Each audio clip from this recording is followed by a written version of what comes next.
Yo mga do, balik tayo dito no. So ito yung hasang ng isda oh. Demo, ito yung siya oh, yung the gills of the fish, ito siya. So nagbibideo yung asawa ko, medyo hindi naintindihan no. Ito yung yung maliit na guyabano. Can you show this guyabano right here, honey? So this guyabano from the seeds, obviously nilagyan ko to ng isda, and take a look, there's a earthworm over here. Demo, pakita mo, yun na, naku, nagtago na yung uod, ayun na.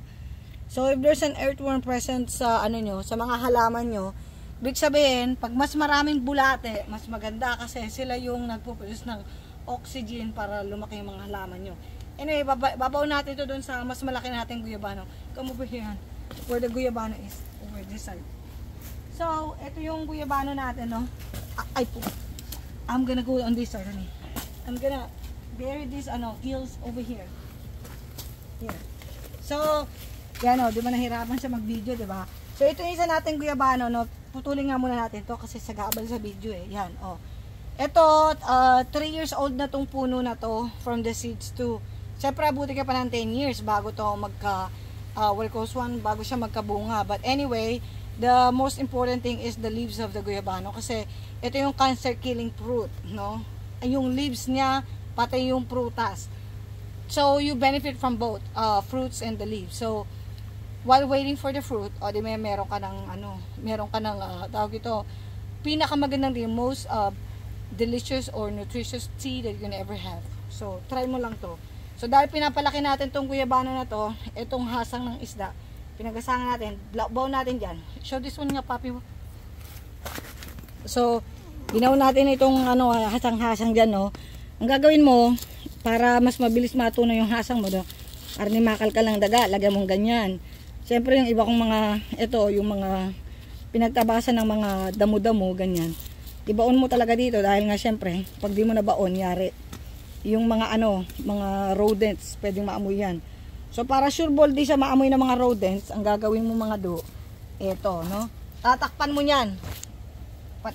We're gonna put this one over here. Tatakpan mo nito para habang natutunaw yung hasang, hindi maamoy ng mga halimaw sa banga, no? Tara, lapit tayo dito. So, ganito rin ang ginawa ko dito sa puno ng papaya. Yan siya, oh. Bubunutin natin yan. Anyway, magbabaon tayo ng mas malalaki pang isda, no? Pause mo nga muna, papi mo, pause. Alright, so ito yung iba nating isda. Ang tawag dito, ito yung mga isda na ginagawang toyo, oh. Ang ganda nito mga do, freshly caught. Tara mo, ha? Pakita ko sa inyo yung hasa ng isda na to. Although yung asawa ko kasi nandidiri, tignan to. So, yun siya, oh, tamo, pulang-pula yung hasang ng isda, oh, 'di ba? Fresh na fresh. Fresh pa sa asawa mong 18 years old. But anyway, bawal 'yun. 18, Diyos ko, bata pa 'yun, bawal mag-asawa yung ganun. Hindi man sa bawal, pero pangit mag-asawa ka ng ganun kasi hindi ka pa masyadong matured noon. Anyway, pupunta tayo dito. So, pakita ko sa inyo tong papaya ko.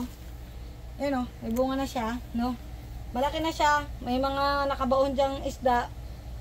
Dapat dito kasi siya lang ang tutubo dahil nga wala nga lupa-lupa dito sa lugar namin. So, no choice ako kundi magsiksika na sila dyan. Bahala sila sa buhay nila. Anyway, ito yung mga isda rin kasi mga pasaway sa dagat. No, pasensya siya, nasa USA ka. Sa USA, ang daming pagkain. So, punta tayo dito. Come here. So, andito na tayo, no. Ito yung isa nating punggok na papaya. Obviously, punggok siya. Shorty. Pero yung pakita mo yung shorty, maraming bunga si shorty. So, the shorty with a lot of fruits, papi mo. Daming bunga ni shorty doon. Oh, yan oh. Daming bunga, oh. So, and then, I'm gonna show them this one. I'm gonna pluck this thing. Papi mo, I'm gonna remove this. So, this one, ang hirap kasi mag-direct doon sa natin eh. Bubunutin natin to dito. Yeah, aray ko, sandali. Oh, sandali. And dito yung ayun oh. Ayun siya. Take a look. Ayun o, may butas na dito do. Yan, dyan natin babaw yung mga isda, no? Pause mo nga muna. Yan siya. Hop. Ayun siya. So, ang gagawin natin, hold on. And then, ito yung mga isda natin, no? Ilagay natin dyan. Yan. Yung mga isda na yan, dyan natin palangoyin. Show this one. Oh, yan o. Dyan natin palalangoyin yung mga isda na yan. Tapos, sabay, kukubera natin ng ng mga lupa-lupa. Yan. Para mas mabilis siyang mabulok. Kasi pag di mo kinuberan, aray ko, matagal to mabulok eh. So, pero pag may cover to ng lupa, bulok to kagad sigurado. Kaya yung papaya mo, mabilis yan Yan o.